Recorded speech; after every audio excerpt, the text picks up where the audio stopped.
Assalamualaikum warahmatullahi wabarakatuh. Salam sejahtera buat kita semuanya.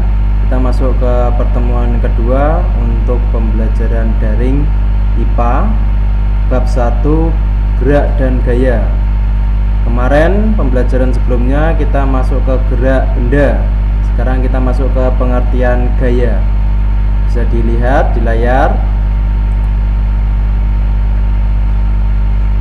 Gaya adalah sesuatu berupa dorongan atau tarikan yang dapat menyebabkan perubahan pada bentuk benda, arah gerak, dan kecepatan gerak benda. Kita masuk ke melukis gaya. Misalnya ada gaya sebesar 100 Newton dengan arah ke kanan. Jika tiap 1 cm mewakili 10 Newton besar gaya, maka gaya sebesar 100 Newton dengan arah ke kanan tersebut dapat dilukis sebagai berikut.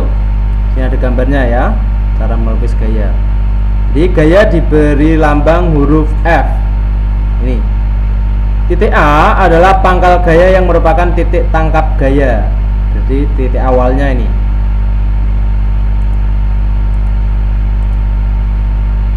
Mengukur gaya.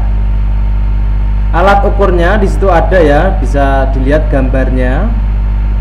Satuan besaran gaya dalam SI adalah Newton, disingkat huruf N besar.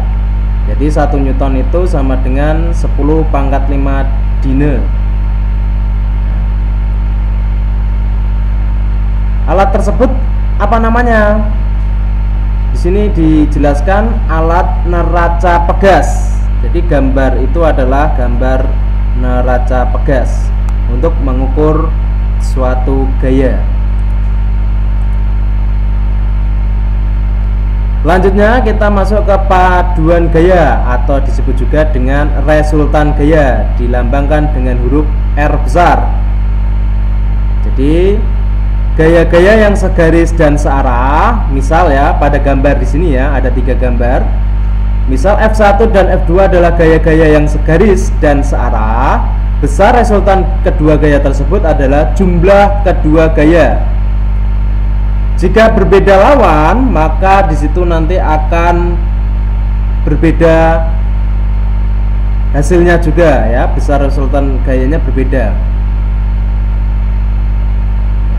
Contohnya ini, garis gaya-gaya yang segaris berlawanan arah, tapi berlawanan arah. Rumusnya ini bisa dilihat atau dicatat ya. Kemudian kita masuk ke macam-macam gaya.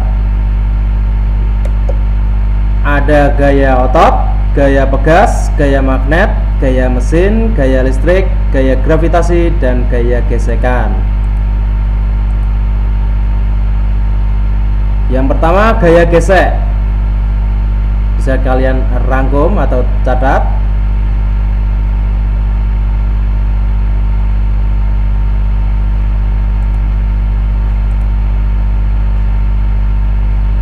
Gaya gesek itu ada 2 macam, gaya gesek statis dan gaya gesek kinetis. Bisa dilihat di layar.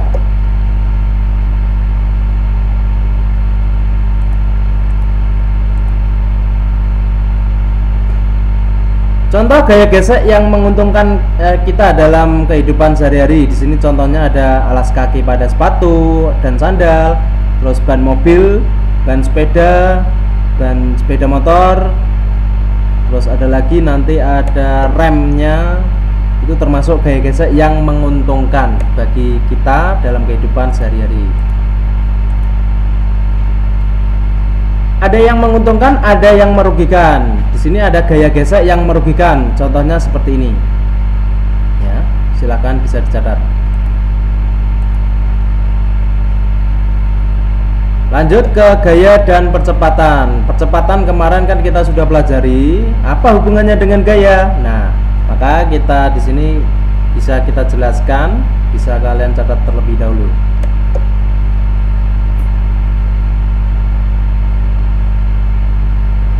Jadi percepatan yang dialami suatu benda itu adalah akibat kerja suatu gaya. Jadi kalau tidak ada gaya, maka percepatannya juga tidak ada. Oke ya.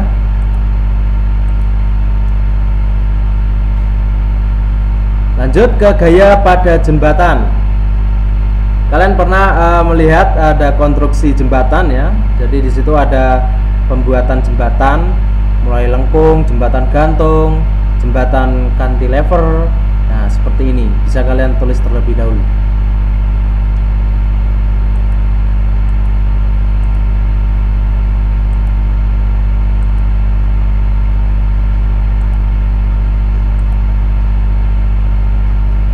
Lanjut ke massa dan berat benda.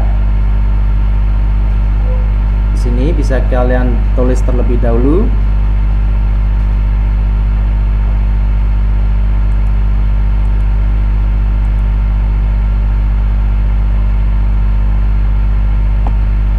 Sampai sini ada yang mau ditanyakan? Tidak ada ya. Lanjut ke hukum-hukum Newton. Hukum-hukum Newton ada 1, hukum 2 Newton dan hukum 3 Newton. Penjelasannya ini. Dan ini hukum 2 Newton. Setelah itu hukum 3 Newton.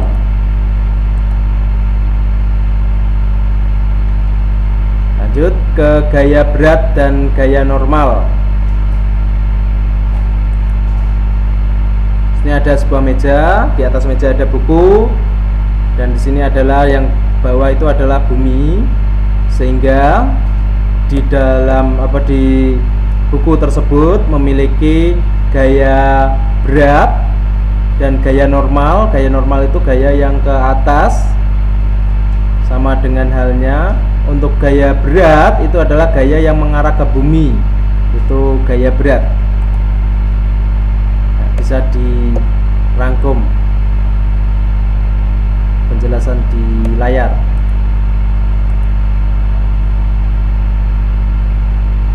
Jadi ini contoh untuk pada gaya berat dan gaya normal. Ini ada pesawat supersonik. Oke, untuk tugas mandiri silahkan untuk ditulis soalnya, dikerjakan di buku tugas, ditulis soalnya, dan dijawab dengan benar. Sekian dari saya akhiri. Kita ketemu lagi di pertemuan selanjutnya. Wassalamualaikum warahmatullahi wabarakatuh. Terima kasih.